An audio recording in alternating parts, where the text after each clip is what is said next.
Oops. Silence my phone.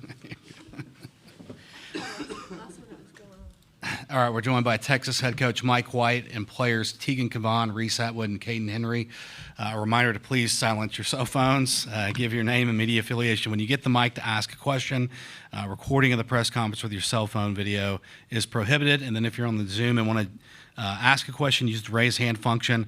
We'll start with an opening statement from Coach White, go to questions just for players, dismiss the players, and then go back to questions just for Coach White. So if you have an opening statement, go for it. Yeah, well, obviously it was a hard-fought game. It could have gone either way. Game of inches.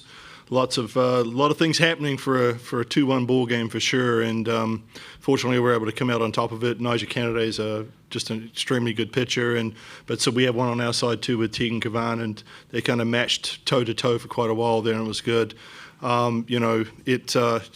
It's hard. Jerry's done a great job with that team and is still doing a great job with that team, and to face them in this atmosphere is tremendous. Thank you to all the fans that turned out. The crowd was great, I thought, for not having a home team in it for the first time in a while. People always wonder about that, but the fans really showed out, and I think that's great, and they saw a good ball game. Okay, we'll start questions for players with Brady, front row left. Brady Vernon, Softball America. Just Reese, obviously those first 3 pitches of the intentional walk were close. Were you prepared to swing? Did you want to swing, knowing that it's probably the flattest pitch you'll ever get from NiJaree Canady? Can you kind of walk us through that? Yeah, the first pitch, I think she kind of left a little, and I was like, oh. And so then after that, I was just like looking for something just a little bit. I mean, that game's really tight, and I knew I was going to have to take a risk to try and do something for my team. Props to NiJaree, because she definitely kept us real tight throughout that game. She's a great pitcher, and I saw my opportunity, and I took it. Right, we go second row right to Jake. Yeah, Reese, did you know on the first pitch that you might, if something was close, that you were going to take a swing at it? And is that your call to make that decision to swing when you're trying to be intentionally walked? I've never had I've never had that happen to me, so I'm not sure. Or I've had intentional walks, but I've never had one that was actually over the plate a little bit. And the first one was, so at that point I was like, let me just be on time, and if I react, I know she had slowed down a little bit, so I knew I had time to react to something, and I was just gonna make sure I was on time in case it was over the plate. Okay, we go front row left. Thomas Jones, Austin, American-Statesman. Reese and Tegan, on that obstruction call, what did you guys see from your angle? And when they ruled her safe, what was going through your minds? It's a tough call. I'm just really proud of how the team responded to it. So that's all that matters. I feel like we were kind of fired up after that, and we got the momentum going on from there. Yeah, I'm just trying to get out of the way. I didn't see what happened. Right, we'll go front row right, Kirk. Yeah, Kirk Bowles from the Houston Chronicle. Tegan, can you walk us through that first inning and how you got out of that gym, and how hard was it pitching with the pressure of trying to match NiJaree pitch for pitch? Oh yeah, first inning definitely a little rough, not the best, but I think we responded from that, and my team kept me in it. Reese came up big in that moment. That really helped us out, and so I think after we got through that, I think it was kind of just like, okay, settle down. We're fine, and I think it ultimately helped us after we kind of took the momentum from that. Okay, Brady, front row left. Brady Vernon, Softball America. Just Kayden, it seemed like they're on the foul ball right before you were hit that you were starting to getting the timer up. Just that third time through the order, did things feel more comfortable, you think, for everyone? Yes, 100%. I feel like there was never a time or an at-bat where we just felt like it went wasted. We kind of communicated throughout the whole entire game. We battled her the whole entire game, and it was just at some point we knew that we were going to execute and we were going to get through, and it just happened to be the 6th inning. Okay, we go all the way back right corner. Holly Rowe, ESPN. Kayden, this is for you. That was an epic at-bat. What information are you getting as you're fouling it off, and finally getting some good contact down left field? Just being on time, keeping it simple, just knowing kind of my zone, what I like to hunt, and my pitches. So being able to trust myself, trust my skills, and kind of understand also how I was being pitched throughout the game. So being able to come through for my team when I needed to. Okay, we'll go second row left. Yeah, Ann Parker Coleman, KView. Reese, for you, sorry, going back to that 3-0 pitch. You said that everybody was fired up after that obstruction call. Did that fire you up too? How did that fuel that AB? Yeah, it definitely did. I think a lot of plays in that game fired me up. It's the World Series, it's a championship, so little things like that it's tight, especially when you're facing a good pitcher. So any momentum, any energy we'll take, we'll get it. Okay, front row right. Cedric Golden, Austin American-Statesman for Kayden and Tegan. Reese was 0 for 10 before that hit. I'm sorry to bring that up, Reese, but good timing on the hit. What was your confidence level with her up with runners aboard? I mean, I think it stays the same. I mean, it's Reese Atwood at the plate. I don't care if she had struck out 10 times before that. If I was pitching to her, I wouldn't want to. And so no confidence drop at all. Yeah, I agree. I mean, she's an All-American for a reason, 2 times at this point, and the confidence never goes down with Reese. She's a competitor, she's a hard worker, and at the end of the day, it just kind of was going to take just one swing, and she took it. But she's 0 for 10, and then they were intentionally walking her, so I think that says it too. All right, we'll go second row right, back to Jake. This is for all the players. So earlier this tournament, you all overcame Oklahoma. Tonight, you overcame the controversial obstruction call, and then you overcome NiJaree. Do you sense a collective resiliency with this team going into, potentially the game to win the national championship? Yeah, for sure. I mean, that's instilled in our culture, resiliency. Coach White always harps on that, and it's definitely something that every person on this team has. We never stop fighting. It's Texas fight, and it'll always be there.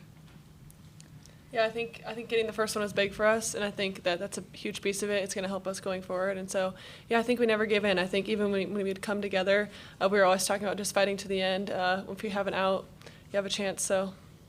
Yeah, this team has dealt with adversity this whole entire season. We dealt with a lot of us came back, and we had adversity last year. So I think it was just coming together, fighting for each other, and just being the team that we had been this whole entire season.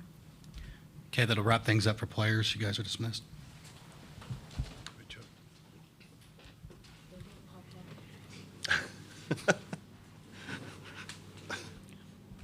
All right, we'll go front row left, David.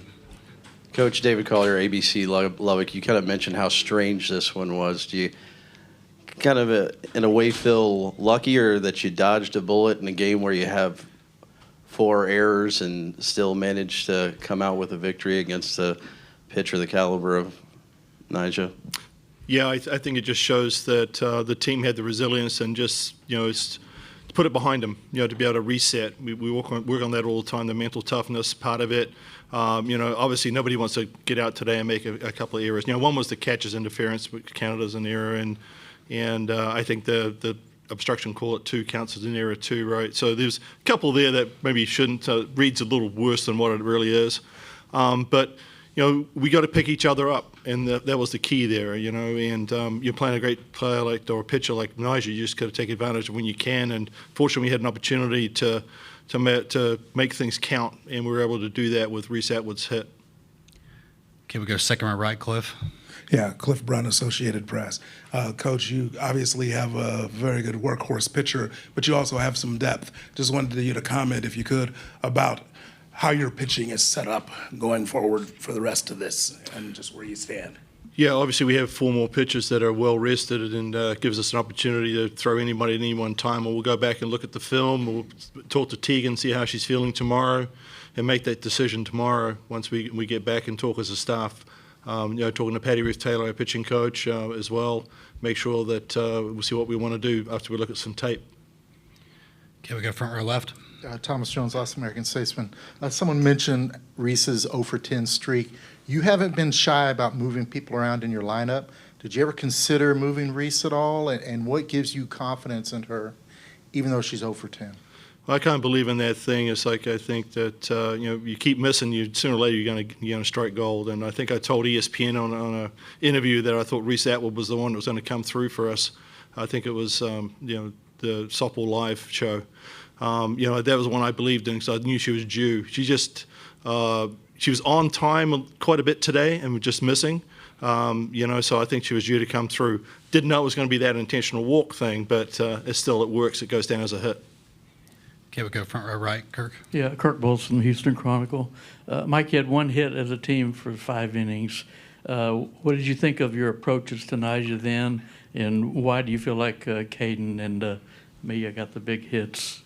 Yeah, I think that early on we had quite a few strikeouts, and we were kind of chasing a little bit, and she had our number, and we just had to make that adjustment. And you can't continue to chase off a pitcher like that. And I thought we We had better at bats later in the game, and that showed up. Kayden Henry's fought that one off, so that was huge for us to create some momentum. Okay, we go front row left, Brady. Brady Vernon, Softball America. Just Tegan kept the ball on the ground all night.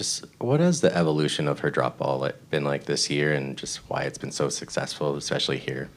Yeah, I mean, it came back from men's fast pitch days, and she was coached by Bill Hillhouse, who was a men's fast pitch pitcher, and we believed in vertical movements, up and down, and then off speed, and that's the three pitches she really has, and she's able to move those through different planes and make the pitches look similar but break different ways.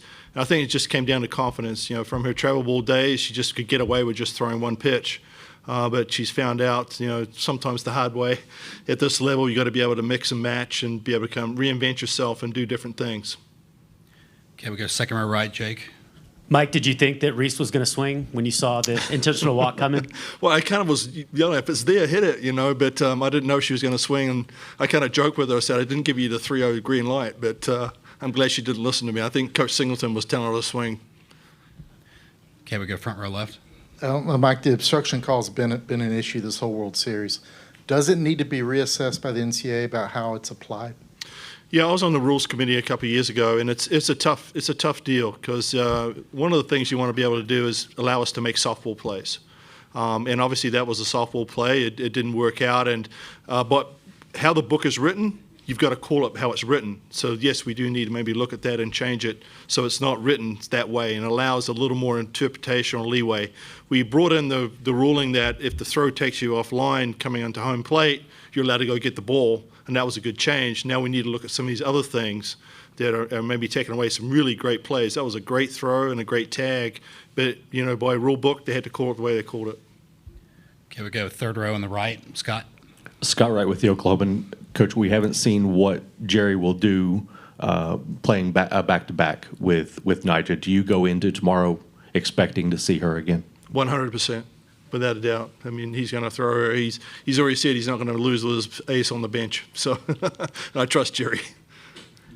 All right, we're going to go front row right here. Cedric Golden, Austin American-Statesman. During the broadcast, they reported that Mia Scott's playing with a torn ACL. Is that true, and when did it happen? I can't really elaborate on that at this point, but I'm not sure when it happened. But she's been playing banged up a little bit. Obviously, there's HIPAA rules that I've got to kind of abide by and can't really talk about that per se. More questions for Coach? All right, I'm going to wrap things up. Thank you. You're welcome. Thank you.